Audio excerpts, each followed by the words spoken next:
Nasa kabisera ng Inglaterra, sa puso ng Britanya, London, UK. London, UK.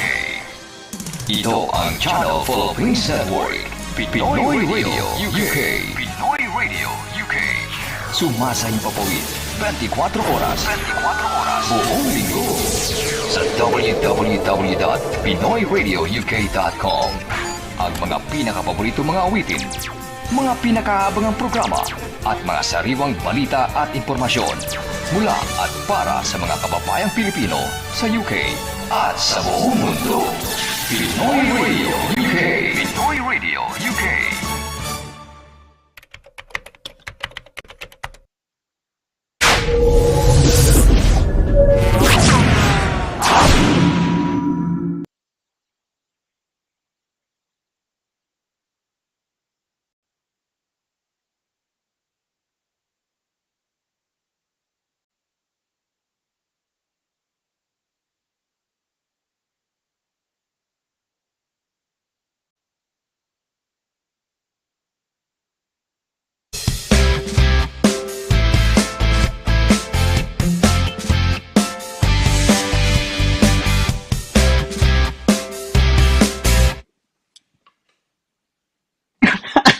Magandang gabi po. Happy Day. Now, welcome to our usual immigration corner po. Parang po LIRA CABATBAT, and I am a solicitor specializing in, amongst other things, immigration. And of course, today is our happy day. Bad news first. Unang-una po, wala nga si SONNY, si Sister, so wala nga ngayon. Unfortunately, he's under the weather. Actually, hindi nga lang siya.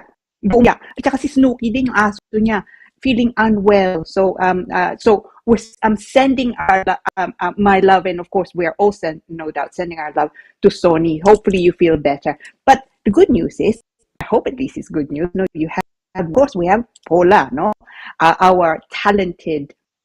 I cannot do without, Perez, so who will be with us throughout. So, but anyway, for tuning in. And my apologies if you tune this week, wala nga lang ako, kami. It was because we had I had an urgent case. I mean, those of you who are part of the legal system nga, alam yung sistema. Sometimes meron kayong kaso, you get it within a few hours. And in my case, I had a case that came in on the Wednesday. Tapos throughout Thursday, prepare ko. So unfortunately, nasa opisina pa rin ako about nearly midnight nung last Thursday. So I'm so sorry. So today, I would like to make it up to you by obviously being here and hopefully hopefully you enjoy my company as I do you. Happy Thursday. Now, magandang topic natin ngayon is actually a very popular topic, especially nga dahil summertime. And it is a visit visa process. Pag-uusapan natin po ngayon. Visit visa process. One of the reasons why I thought pag-usapan nga natin is yung viewers natin. I had it been a regular inquiry, since actually last week nga. And I'm dedicating today's topic nga to two particular viewers who putting questions na natin nga mamaya. So ang gagawin po natin, we will actually go through the visit visa process. So kung meron kayong balak na pumunta dito, Pilipinas nga kayo ngayon, hindi nyo alam kung ano umpisa, o meron kayong mga gusto bisitahin nga dito, o nandito nanay nyo, tatay nyo nga nandito, hindi nga lang nila alam kung anong proseso, this is definitely the program for you. So tune in and also maybe watch it again nga later on. So yun pong pag-uusapan natin, malaking topic. But before that, of course, ayun nga lately natin, yeah. So messages, please, don't forget, message us. I always say itong program, I so enjoy it. I look forward to it every week. So disappointed if I can't make. But in the segment nga, my favorite bit is yung batian. So please do message us nga, because I do so enjoy it. So, keep hopefully keep us in company. I will certainly try and keep you in good company. Now, so just it's been a weird week, huh? Ng Europe, well, hindi lahat ng Europe, but most of Europe, init. Sa ating ngayon, napakalamig. At saka ngayon, kahapon, no, ngayon. Yun nga. So, I'm based in Richmond, which is the end of the district line, London nga. And then, kahapon nga din, no, umuulan. So, it's a bit strange, but I'd rather that, actually mind rain, no? But I'd rather that rather than yung napakainit daw sa Italy, sa Spain. I mean, killer heat, no? And it's actually it's even worse, you know, the temperature than say the Philippines. Mainit nga din, but at least it's kind of heat. It seems that in Italy and Spain, dry heat, and so it seems to be causing an awful problems. So hopefully we don't get that. But what we do have, and I suppose we should be grateful for, is bit and why not? Now, so this is a bit of a strange week, as I say. I'm so busy at the moment. No doubt you know that I've had hardly time really to do anything. But you know what I have had. I always make time for. I mean, you're yung mga kaibigan natin, you especially the regular natin, no? You always hear me talk about food because I love I do. And this week, particularly because it's been so busy, no, I haven't really been able to go out or anything like that. Yung there's a bit also not great to go out. But anyway, concentrating on this week, do me about this is merienda, no? Wow, tell you, someone very kindly, gave me some ubi cake nung Lunes, no? Nung Lunes. So meron may birthday and they had some ubi cake. She very kindly packaged me up a piece of ubi cake. Ay nako, I had that on Monday, and that's been and I've been thinking about it since Monday. So I'm actually thinking of ordering some ubi cake through the weekend. Tell me, a question po sa inyo, ano paborito niyong merienda this week? And what's your all-time favorite anyway? And what's your what the best merienda you've had this week? And the question is also posed to Paula, no? So it's I don't know if you like me, love a bit of ubi ice cream also. Anything ubi, frankly. So yeah, so let us know in your messages. So let's see who can jealous the most. Had the best merienda this week, and who has actually, one thing also that I came across. This was a couple of weeks ago. Is OTAP, yung biscuits, the crunchy biscuits. I've not had for ages, no? OTAP at saka, wow. Anyway, it's I go on about, so that's because I'm hungry. Even more, I get more food. Wala nga si Sonny. Probably because he distracts me to be talking about other potentially more interesting things rather than food. But anyway, so I hope. What is your favorite merienda? What have you had this week? Since Monday that's merienda that's really delicious. Make me jealous. So now, Paula, I think let's launch into the topic nga natin. Hopefully, I'm told by Paula that I'm a little bit choppy now with the connection. So hopefully you can see that. If it continues to be a problem, then ang gagawin natin, we'll try and fix it. But at the moment, I think it's better now. So let's launch into the nga natin, ha. So applying for visitor visa. Ito po. Now, actually, Paula, tingnan muna natin two questions to which this topic dedicated. Si Kimi at saka si Kat. Sinan muna natin questions nila.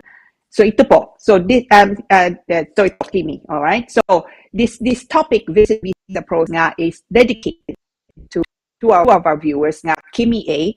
So ito pong question niya, ni Lira and Sir Sonny. Tanong ko lang po, kung paano mag-apply ng standard visitor sa UK? Ano-ano bang requirements? My mom is in the United Kingdom, but retired na po siya. Paano ba makapunta sa kanya? Wala po kasi idea dahil matanda na siya. Maraming salamat po. Galing to kay Kimi A, you know? And this actually, as I say, one of the reasons why I thought, pag-usapan natin visit visa, because it's really in topic. Tapos, a similar question was posed by another viewer natin, another kaibigan natin, si Kat C. So ito po, hello, Sir Sonny. Help sana ako. Gusto po sanang mag-tourist visa, so visit visa, no? Sponsor po akong British citizen. Ano po mga requirements at kailangan ko and ano po yung mga documents na need i-provide nung sponsor ko. Thanks in advance. Galing to kay Kat, no? Dalawang viewers po natin, si Kat at si Kimi. Ang interesado, ano bang kailangan nilang gawin? Ano bang mga proseso nga, no, in order to enter the United Kingdom as a visitor. Yung sabi nga ni Kat is tourist visa. So, visitor tourist visa. Yun po mag-uusapan natin. So, ito, topic natin is dedicated nga to Kimi and Kat. And you know, going forward, actually, gawin natin ito. Kung meron kayong mga questions, no, and ang gawin natin, kung meron kayong questions, as long as you send that to Paula, no, sa email nga na, then I will, by Wednesday, or the Wednesday before nga ng Thursday, Immigration Corner, let's see if we can pick nga topic, no, one of the viewers, titingnan maigi. So we're actually, it would be like having an interview nga, no, go through the topics in quite a detail. And then on top of that, kung meron kayong question, for those whose questions that's we choose, no?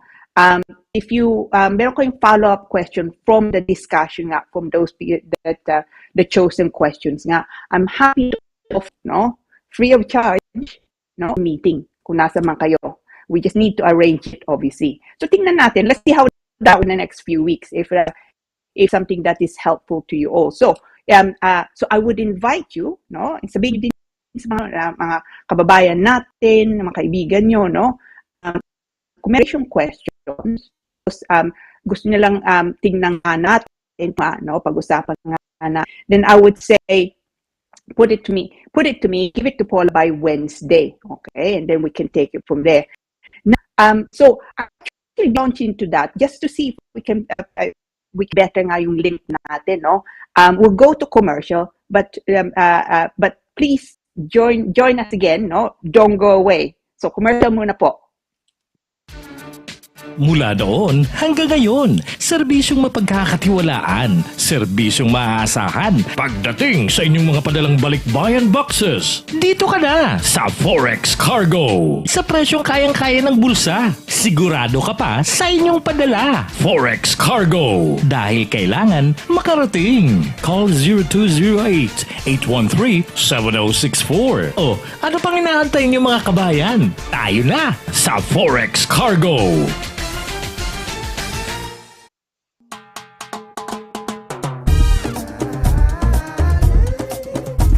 100% all natural, tasty, healthy, versatile, 4 unique flavors. Taste a real sauce. Galettos. Mula sa kabisera ng Inglaterra, sa puso ng Britanya, London, UK. London, UK. Ito ang Channel Philippines Network, Pinoy Radio UK. Pinoy Radio UK.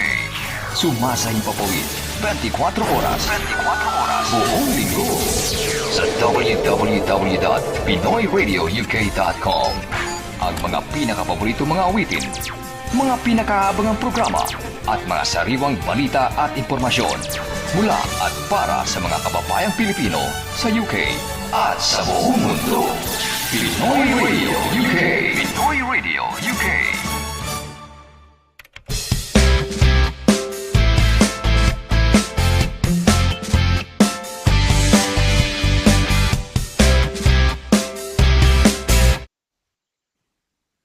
Hello, magandang gabi po. Happy day, no? So sorry about the link at the moment. Hopefully it gets a little bit better. So hopefully nakikita niyo ako, naririnig niyo ako. Anyway, happy Thursday po. Magandang gabi and welcome to our usual Immigrant Corner po on a Thursday evening, no? Unfortunately, wala po ngayon si Sir Sonny. May sakit siya, hindi nga lang siya, buong pamilya. So si Snooki din, no? So we're sending our love to him. I'm sure he'll be better. But we will try our best. I will try my best, and please keep me company, no? To keep you amused on today, tonight, Thursday evening of Immigration Corner po natin. So huwag niyo kalimutan mamaya, no? We'll do it towards the end of the segment nga natin. Pagka magbatian nga tayo. Question ko po, what I'm posing to you today is, ano ang merienda nyo ito?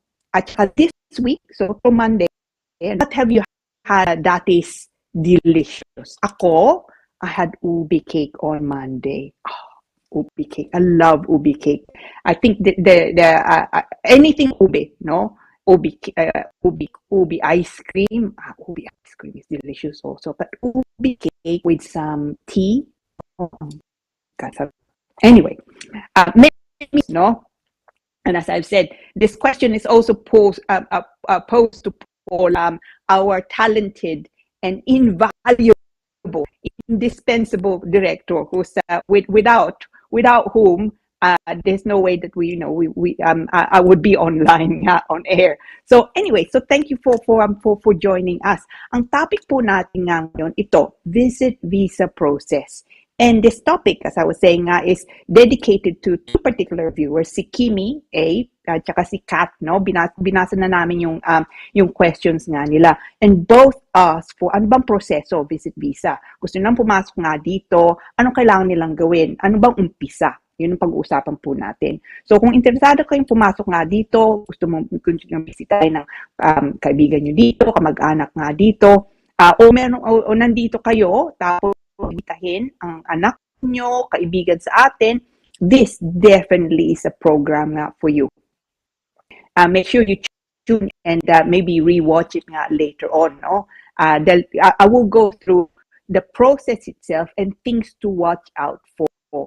And I hope nga that you find it interesting. Sabi ko nga kanina, going forward, so next week and the week after, tingnan natin nga, kung meron kayong mga questions, no?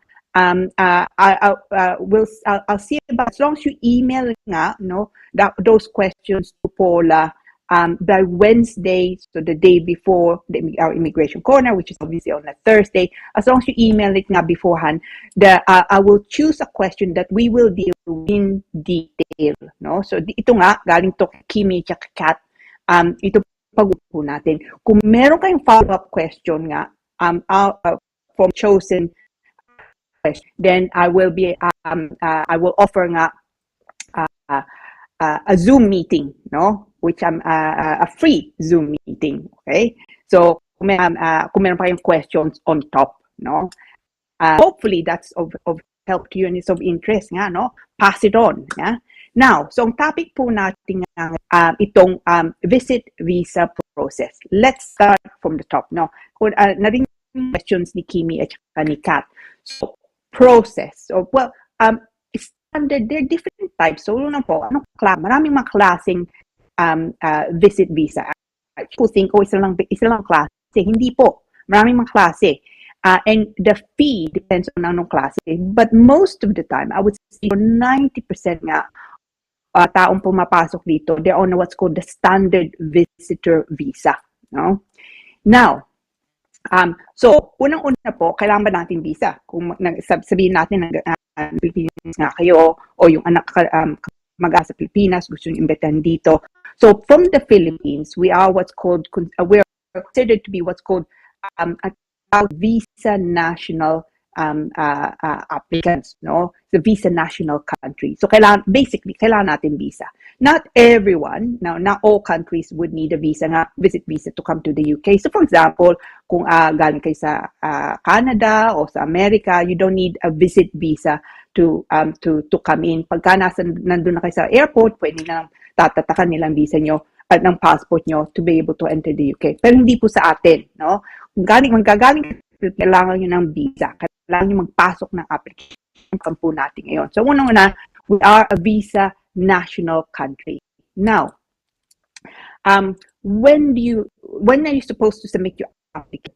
Okay, you should submit your application no earlier, no, than 3 months before you are looking to travel. No? Now, if you need to apply sooner because for whatever reason you need your visa, you need to explain that. Let's say you should not apply until about 3 months before you travel. Okay? So, kung balak nyo pasok kayo dito for Christmas time, no?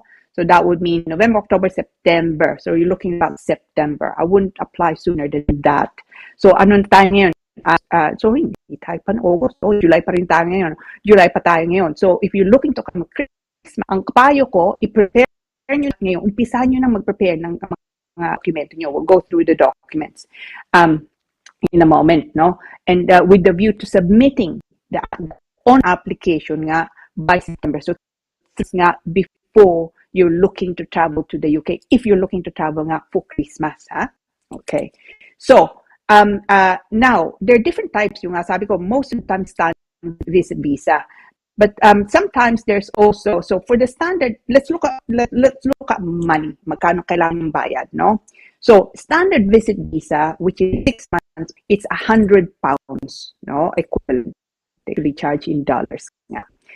Standard visitor visa, but for medical reasons, dahil meron kayong sakit, you need to get assistance in the UK, you're paying for that privately. The maximum length of stay, they say, is 11 months. And for that, they will charge you £200. Standard visitor visa for academics, ang tawag nila. So here, as part of a university, for example, no, to pursue a kind of extension, you're looking at a maximum of 12 months length of stay. And for that, they charge you £200. Now, sometimes, and you don't see this as often now, as you can also apply for long-term standard visa. Pero hindi po ibig sabihin na kung makakuha yung 2-year visa na pwede kayo tuloy 2 years.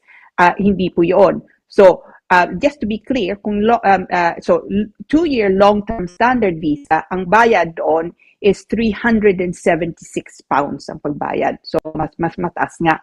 But minimum stay per stay, okay, it's 6 months po.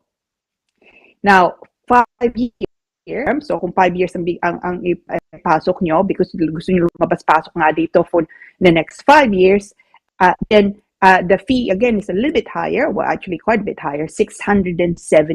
So, obviously, near enough, that's near enough. Again, visit lang, okay? So, kahit nga 5 taon yung visit visa, hindi ibig sabihin na pwede kayong 5 taon. It's 6 months per visit, no? There's also, and I really don't see in this frequently nowadays. In the past, no, probably 10 years ago, it was relatively regular, pero ngayon hindi na. 10-year, no, long-term standard, they will charge you for that. The home is £837. Pero again, kahit nga 10 years, hindi ibig sabihin 10 years yung tumuloy dito. Just months again per stay. Okay, so those nga the fees that you have to pay. Now, what's the process? So, Kimi and Kat, so paano uumpisahan? Now, all applications now to the home visit visa applications are not exempted from this. Applied for on kailangan nyo ng computer, no? So kung wala kayong computer, then that's a problem, no? No, you can of course in some you can also use as long as you can log on to the internet, it's fine. So you can also submit your application nga, no, via using your mobile phone. Napakaliit nga. You need to make sure na you're clear about what you're submitting, no, bago nyo ipasok. Now, anong kailangan? So, application po is online. Now, Paula, if you can just have show us please yung process nga natin. So, done here is I've taken photos nga of the Home Office website, no? Ewan ko, nakita nga yun, Paula. The Home Office website started with ito po, no? So, yun. Apply online. Okay, nakikita nyo nga dyan. So, they say there, no, there's the green button. Apply now, you click that, no? Tapos, when you click that, it will bring up another window. Okay, so Kat at saka Kimi, no, tingnan nyo yan, ha? So it will take you through a number of questions. So sabi niya, select your language, no? So most people, kung nasa Pilipinas nga kayo, there's Tagalog unfortunately is not noted there, but English, no? So you can English, and then all the questions goes in English, no? And this continues on to mga initial questions. Select your, and so you're applying online, select your language. So pagka once you've select again, it prompts you, okay, next, no? So what's the next page nga po natin ito? So makikita nyo dyan, so different languages. So makikita nyo din yan, this causes a lot of confusion actually. Makikita nyo to, select a country to provide you biometrics. Biometrics, kung sabihin, it's actually biometrics enrollment, no? We take a photo of you, pipicture kayo, and you give your feeds. That's what it means, biometric enrollment. Now, there, under select a country to provide you biometrics, kung nasa Pilipinas nga kayo, o yung kamag-anak nyo, yung applicant, kayong sponsor dito, yung applicant, yung kamag-anak nyo nasa Pilipinas, ang choice nyo po, Philippines. Okay? You start typing in Philippines, you will, as soon as you type in PHI, it will automatically, makikita nyo, it prompts you to choose Philippines. Okay? So, pagka nakita nyo na, there you go. So, you see Philippines, and then there's a button that says, the green that says, next. And you click on next, no? So, now, and then it gives you, so ito po, nakikita nyo. So, it's the next question then is, makikita nyo dyan, okay, have you identified the Visa Application Center? The Visa Application Center is actually one of the same in the Philippines. So, you want Philippines, makikita nyo dyan sa baba, you've chosen, you've find Visa Application Center, you've identified it, nandun sa taas, Philippines. Have you identified it? It means that you will prove the Philippines. Now, it could be, you can choose a different location, no? So, if you are happen to be in Hong Kong, you want, for that time, you can of course choose Hong Kong if you want. But most people, where you would be, where they submit nga effectively, where they are, which country they are in. So, ito po. So, you already see there, tapos you have, the next button then is, I have identified, because you have, the location where you will provide your biometric. So, that would be in Manila, sa Pilipinas po. Now, then you click again on next. Yeah. Once you've had you've clicked on next, it will take you through to the next date. So, po ito, no?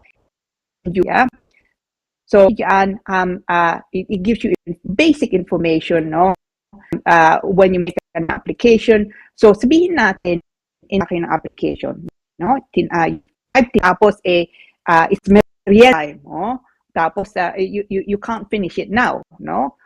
o iniistorbo nga kayo, o hindi nga kayo kompleto pa, hindi matandaan wala sa yung passport nyo.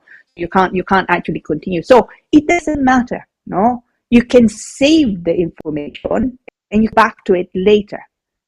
Now, if you are, yung nga sabi yan, if you are inactive for 25 minutes, then it automatically logs you out. Otherwise, you can save it and come back to it later. Okay? Yung nga lang ibigay, so prompt you also to save your email address and your password. So, hindi nga lang basta-basta ibang tao ang makakita ng application nyo. Okay? So, you will see there, that you complete the application form, you answer in English, and you pay for the visa fee online, and you also provide your biometric nga, no? So that essentially is the application. So that must be submitted nga online, and of course, you need to put in information, your information, passport details, ganoon. But ito po, no, it's never straightforward. Actually, I don't think I'm dealing with any straightforward applications now at the moment.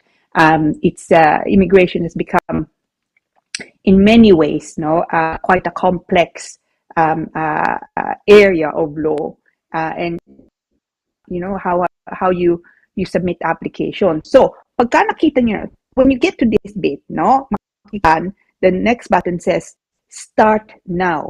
No? That means uumpisan nyo ng application nyo. Okay? So, papasok nyo. No? It means, so don't be nervous. No? Umpisan nyo nga, it doesn't say, as long as you don't click on Submit Now, it just means you can start it, you can go back to it. All right? You just need to be, ito, make sure na nasin yung passport nyo and all of that. So, ito po ang umpisa. So, Kat, at yung umpisa po is an application online. So, ito makikita nyo, it asks email address, it asks you to create a password. So, the reason for that is that way you can go back later on. At saka, it's more secure, of course. Everyone can then access your details. So, it even asks repeat nga your password. And then you can save it and then close it. No? Now comes, actually, this is the easy part. No? The harder part are yung question nga ng ni Kimi at Kat. Ano bang kailangan mong ipasok? No? Now, the documents you need to submit, which will be loaded later on pagka naipasok niyo ng application niyo, needs to be uploaded no later than 48 hours po before you take metric, no? Yung picture na kayo magbibigay ng prints nyo, it should be uploaded no 48 hours before. Kung pwede, a little bit than that, no? To ensure nga nandoon nga. So, what do you upload? Anong kailangan nyo pakita? Una-una po, no? You must have a valid passport, and it must be valid throughout the time na nandito nga kayo. Kung matatapos ng passport, mahahabutan nga yung stay nyo dito, then you need to get a new passport. Otherwise, they will refuse the application because the passport is may not be valid for the length of time na nandito kayo. So, yun pong una po. Now, anong kailangan nyo, on the application form, pagka tinigyan nyo mamaya, no? Then you don't, ano mga pecha nyo? Dates you're planning to travel to the Kingdom. Now, that can be a bit tricky sometimes. Most of my clients say, well, I will travel when I have a visa. But it doesn't work that way. You need to give them an idea. Ano bang pecha gusto nyo mag-travel? So, if it takes long, the visa application nga, then you can of course say later on that in fact you want to do it later, taking into account na the application was dealt with late, no? So, but you need to at least have a starting point. So, the dates you're planning to travel to the United Kingdom. So, kung matatagal na kayo dito, sabihin, I have a lot of clients at the moment nga, walang eskwela sa atin, no? They want to stay in the kingdom for the length of time that they're on holiday. So sometimes it's so from June to September.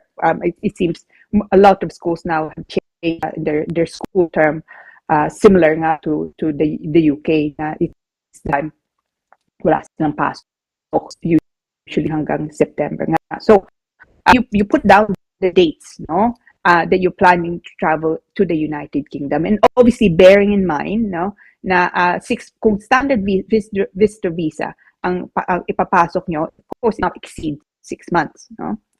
Now, saan kayo tutuloy pagka nandito na kayo? Where will you be staying in the United Kingdom? So kung titira nga kayo, makikitira kayo sa kaibigan nyo, and so Kimi and Kat, so nanay yung kaibigan nyo nga dito, no? Then you need to put down ADA. Gusto din nilang malaman, no? You also need to say on the application how much will the trip cost. That is also a tricky thing, because sometimes, especially kung estudyante nga kayo, parang datin, wala naman malaking pera, wala kayong no? So if you say, okay, the trip itself will cost £1,000, no? Or equivalent to it in pesos nga. Make sure, pagka nagpasok kayong application, pagka nag-upload kayong dokumento, make load as yung statement nyo, para mang affidavit ang itsura. Okay? Sabihin nyo doon, okay, £1,000 will cost me, or 2,000, but that will be financed by my mother, for example, kung siya bayad nga, or my friend who has provided. Kailangan i-explain sa kanila saan ba manggagaling yung pera, no?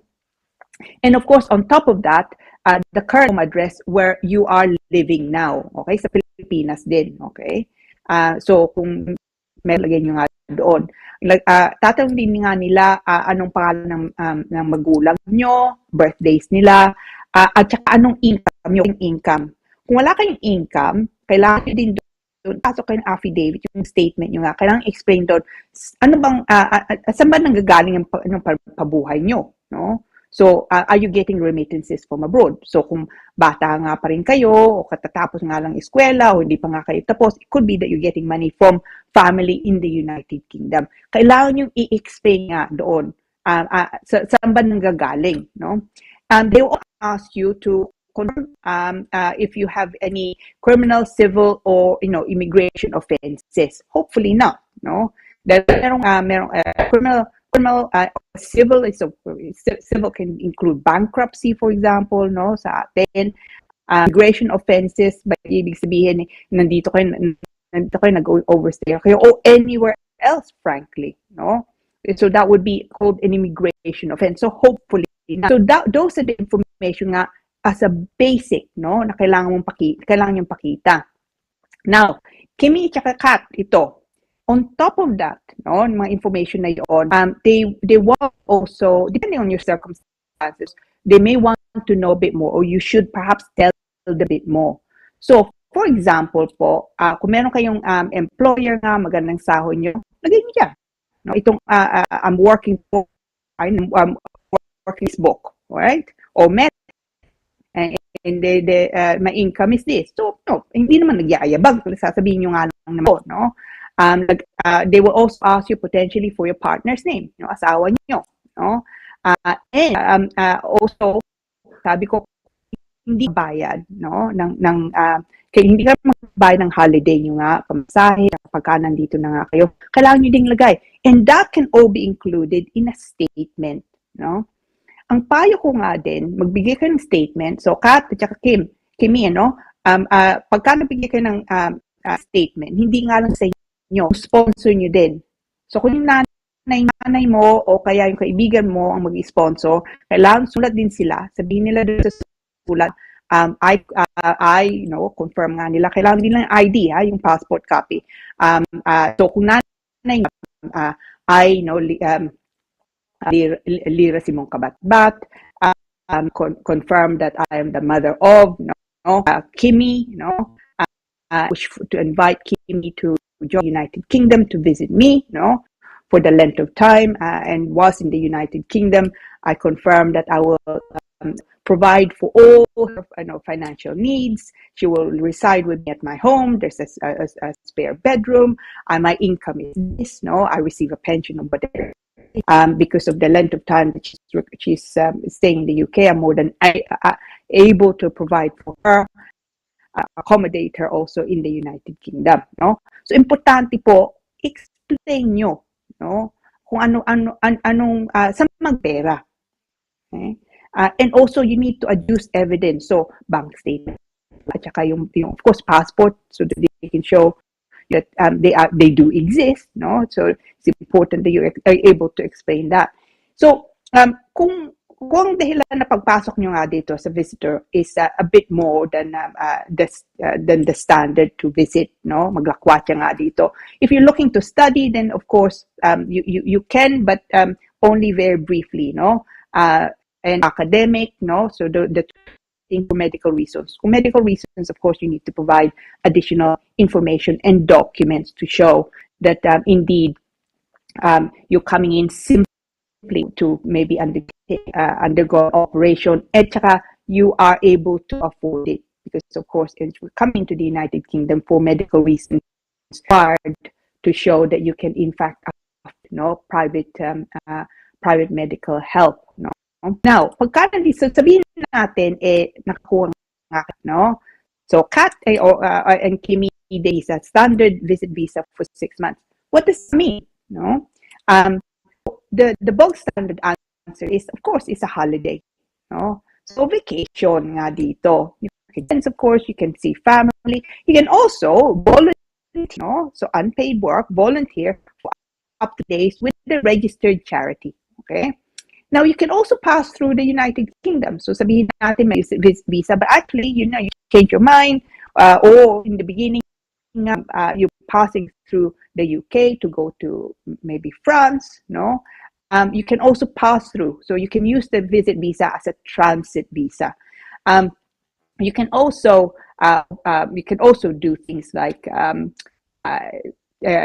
take part in a school exchange program, for example, no?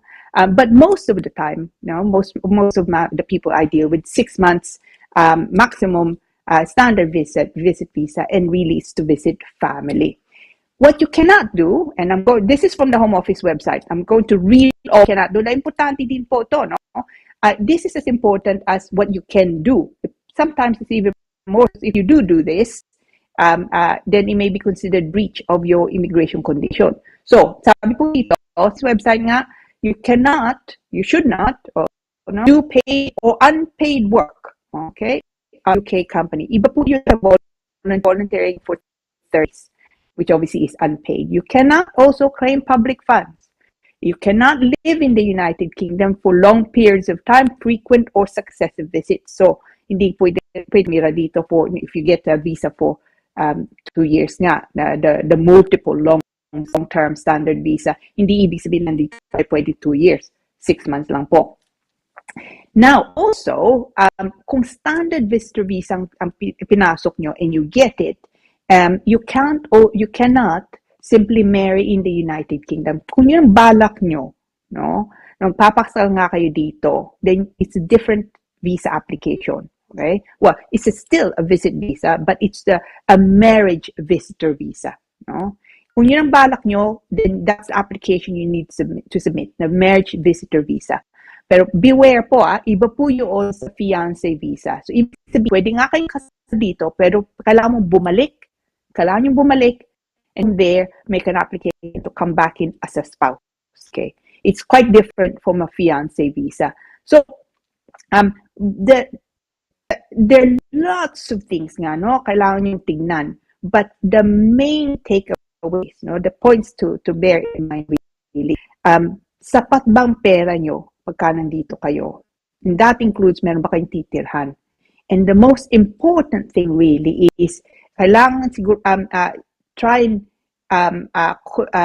provide convincing evidence nga, no? Ebidensya po, you will leave the United Kingdom at the end of your stay, no? That you're not going to overstay.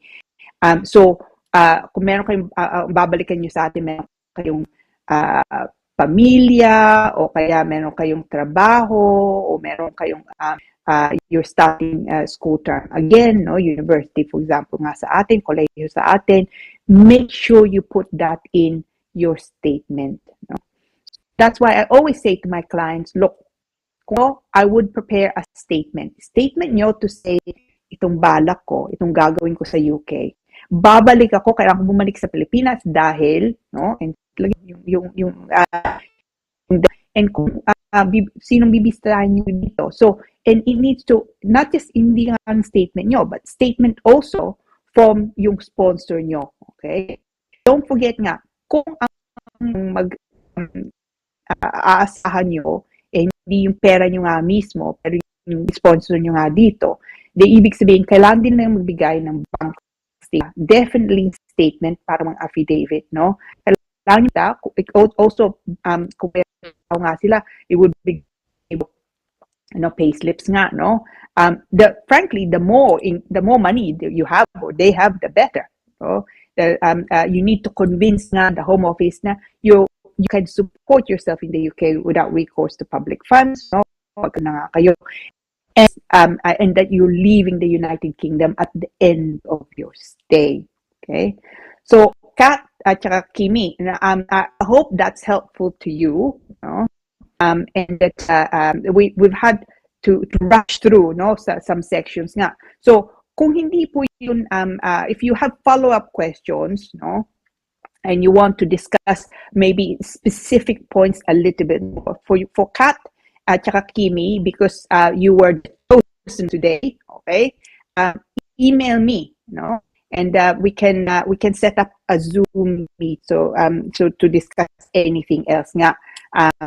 Going forward, yung nga sabi ko kano, kung meron kayong mga questions para o sa mga kaibigan nyo o kamag-anak nyo nga, no, emails, no, and then if your question is chosen for next Thursday, unang-una, I will deal with it as we have today nga, in quite a bit more detail. And on top of that, kung meron kayong follow-up question, I will set up a Zoom meeting with you, discuss it further.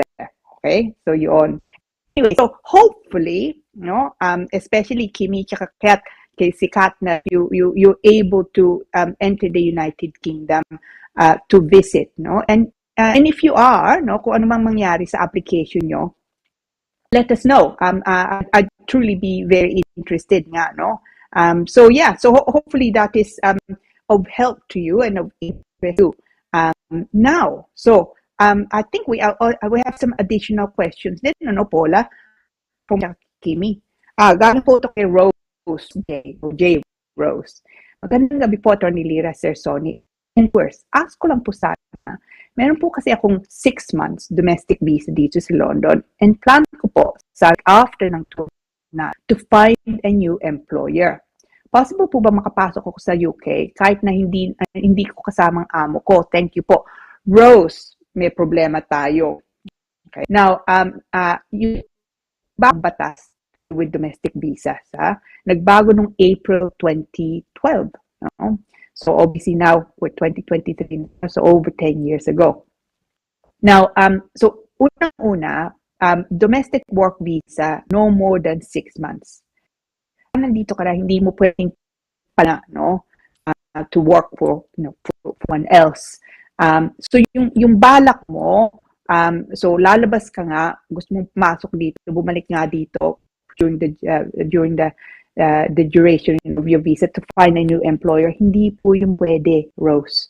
And frankly, even if you find a new employer, which you won't be able to extend your visa, unfortunately. No? Work visas now are not extendable. No? So ingat ka. So it's not. So it's bad news, Rose. So think seriously about yung plano mo nga. Because it's hindi nga po yung basta-basta. It's 6 months and that's it. And for that, the employer that you accompanied. And kung gawin mo ito, then it can be said na condition at the very least. And you may have then entered also illegally. Rose. It could be or it could be not. Oh, galing po yan. Meron pa tayong isa. Galing po ito kay Arya. Arya. Name Arya. Hello, Atty. and Kuya Son, at kay Sir Sonny. Belated happy birthday na rin po. Actually, yeah, no, kasi Sonny's birthday a couple of weeks ago, no? May quick na tanong lang po ako. Hindi po kasi kami kasal ng partner ko, pero nasa dependent visa niya. Ano po kaya pwede dinamit as proof of relationship or proof of living together?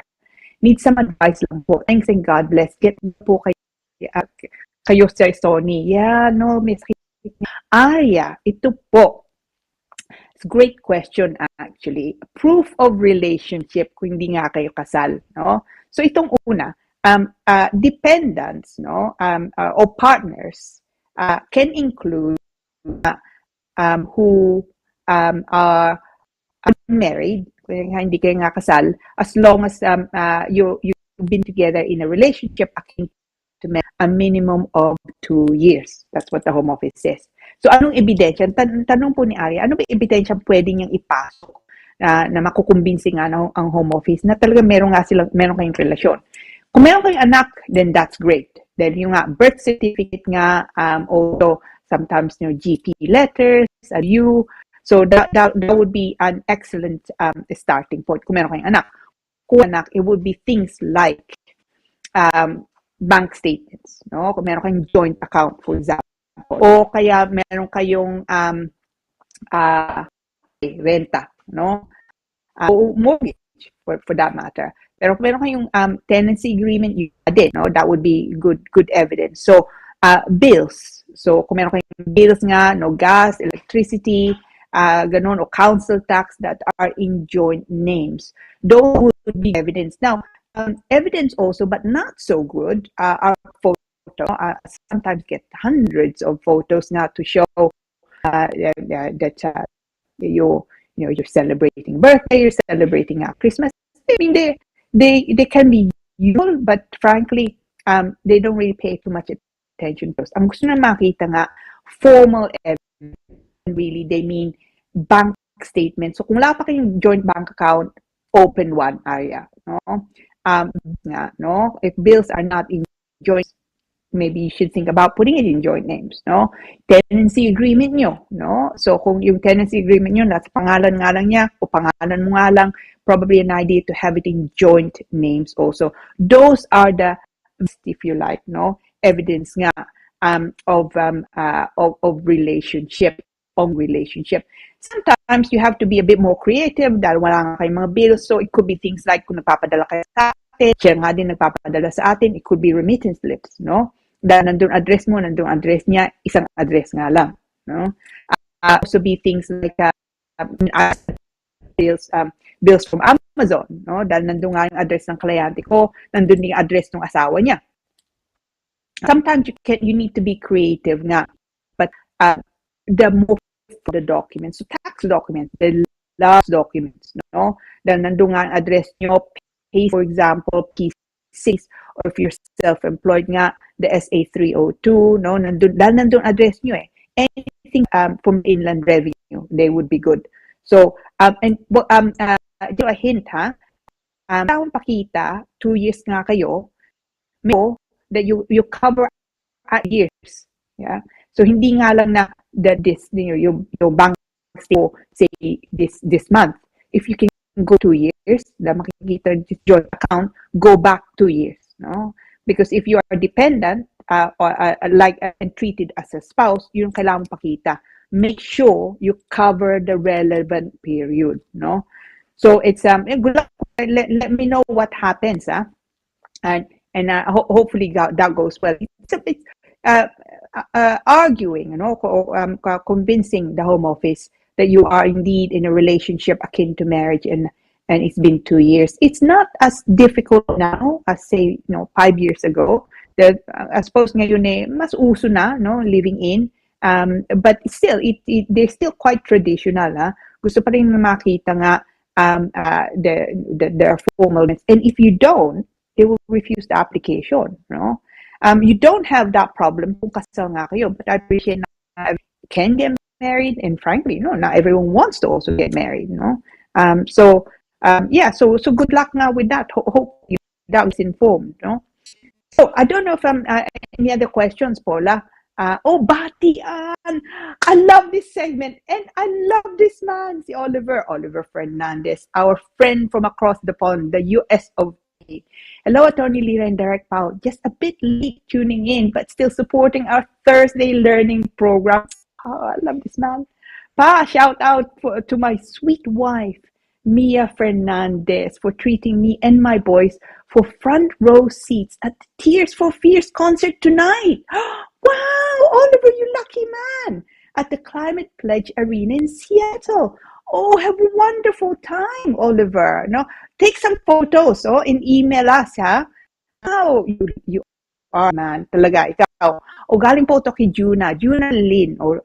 Hello, Sir Sonia, Tony Lira, watching from New Zealand. Oh, wow! New Zealand. Hi, Juna. Are you well? Or Lin, no? Lin siguro the first name niya. Also, that's nice of you to tune in from New Zealand. Galing po to kay Lisi Hobbs. Good evening, Attorney Lira, Sonny. Happy Thursday. Happy Thursday po, Lisi. Miss Hobbs is a regular na natin. Wala nga lang si Sir Sonny ngayon. He's unwell. Everyone is unwell, including Snooky the dog. Poor thing. Okay. So, I won't go. Do you have Gigi. Hi, Miss Elamparo.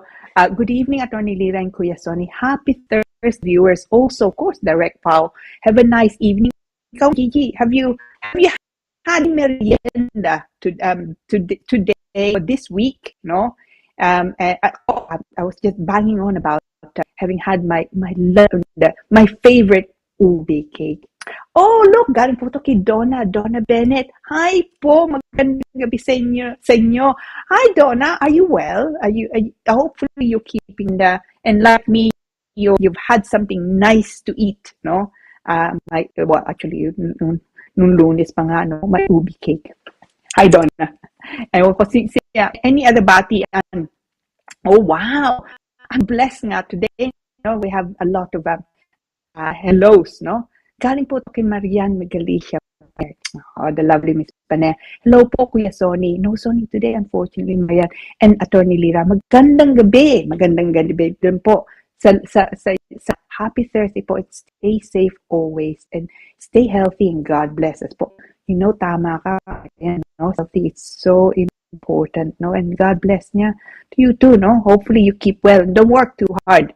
I'm sure like a lot of our viewers, no, lagi tayong nagtatrabaho. Oh, Ma'am Cora, she's so lovely, Ma'am Cora. Maganda, masayang gabi, Sir Sonia, Direct Paula, at lahat na sumusubaybay sa very informative na immigration corner. No, it's so nice, Ma'am Cora. I hope you're well. I've had the privilege of meeting Ma'am Cora. She is so yun na nga. Get well soon, Sir Sonny and Snooky. Love and prayers. Tama ka, no, Ma'am Cora. Yeah, he has a tummy bug, no? And unfortunately, it seems that the whole that's been struck down, including Mookie. So yeah, we're sending him positive vibes. Ma'am Cora. Tatanda mo yung aso ko, si Watson. Yeah, Dr. Watson. Watson is actually Watson. Alam ko nasa si Watson nga ngayon. Nasa kusina ata siya ngayon. Yeah, so no, Watson says hello to po. Galing po to kay Anakin Gabriela Silang. I miss you too. I miss you, Attorney Lira. Oh, I miss you too. Nice of you to say hello. Yeah, make sure you tune in all the time so that you don't miss me too much. No? Salamat po. Miss Rafael! Emmeline Rafael. She's a lovely, lovely lady. So energetic, no? And sabi nga niya, watching from Wimbledon. I mean, you're probably pleased that Wimbledon is finished, no? Siguro busy yan sa Wimbledon when the tennis is on. But yeah, I didn't actually get to watch the tennis this year. I'm not really sure why. Usually I watch, but hopefully next year nga, no? Thanks for tuning in, Miss Emmeline Raphael. No? Si Paula. Ang question ko po, ano ang merienda? No? Anong paborito niyong merienda? And what merienda have you had this week? I myself, I love ube. Any kind of ube. Ube cake, ube ice cream. But this week, on Monday, I had the privilege of having ubi cake, no? Galing po to kay Paula. So I also posed a question. Paula is very talented and invaluable director. So sabi po ni Paula Patricia Roque Perez, Mommy soup for merienda is the best here in the Philippines. Stormy week. Oh, bagyong Egay. Talaga? May pagyo sa atin? Oh, wow. Egay ang pangalan? Egay, as in Eduardo. Egay, no? So, wow. It's yeah, Mommy, actually, yeah. Pagka malamig, I mean, I remember having with siopaw, no? Diba? Siopaw. Ewan ko, those of, I don't know, ewan ko, uso pa rin nga sa atin. Mami tsaka siopaw. I used to go to Cubao and have Mami siopaw nga doon. Oh, those were the days, no?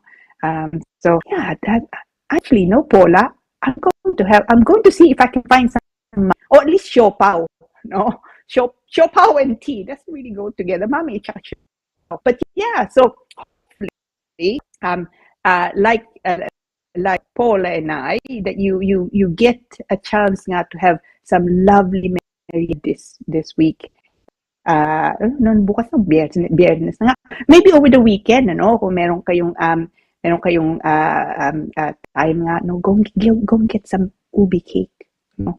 Okay, I don't know where I could get some mami dito. But anyway, so it's look, it's oh wow, it's already over 22:09 na ngayon. It's gone so quickly as usual, no? It's been a blast. I always ako to enjoy nga ako.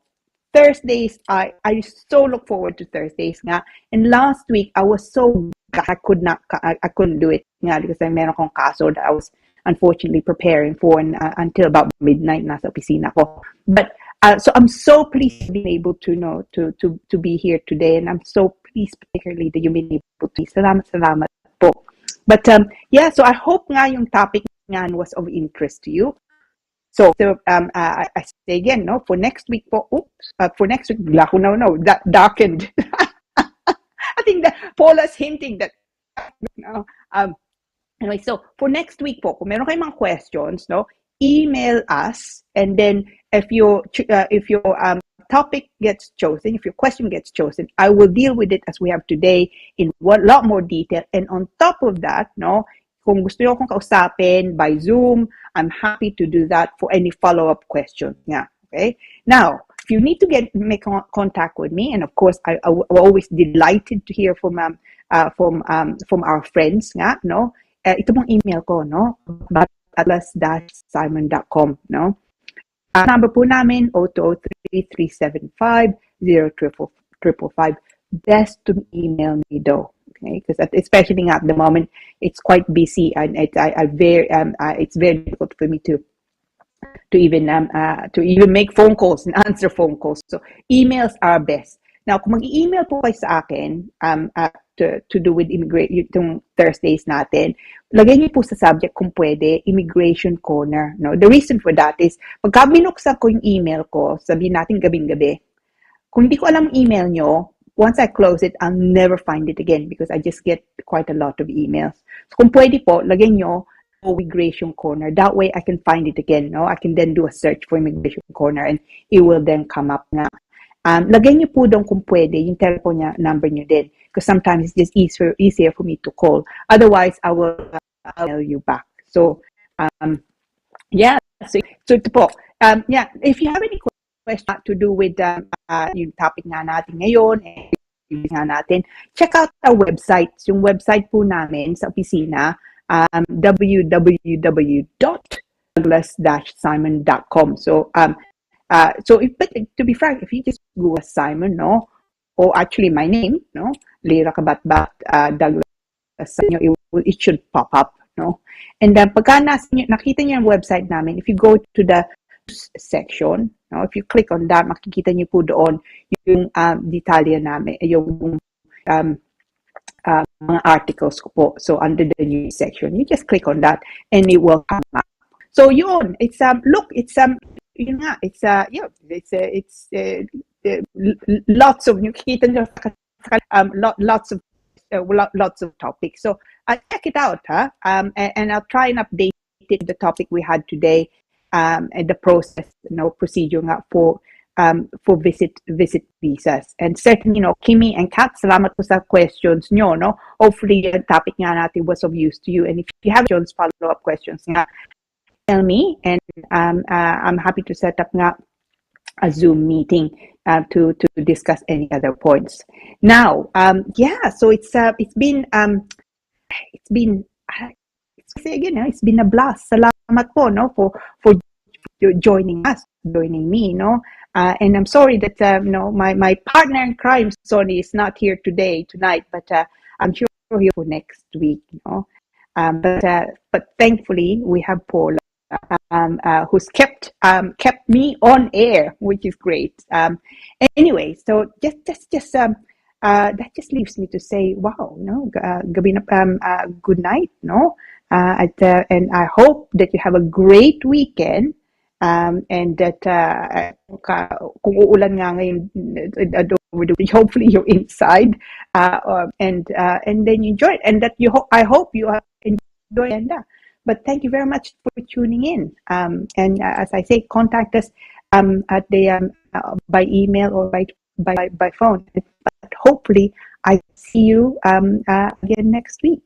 Salamat po. Good night.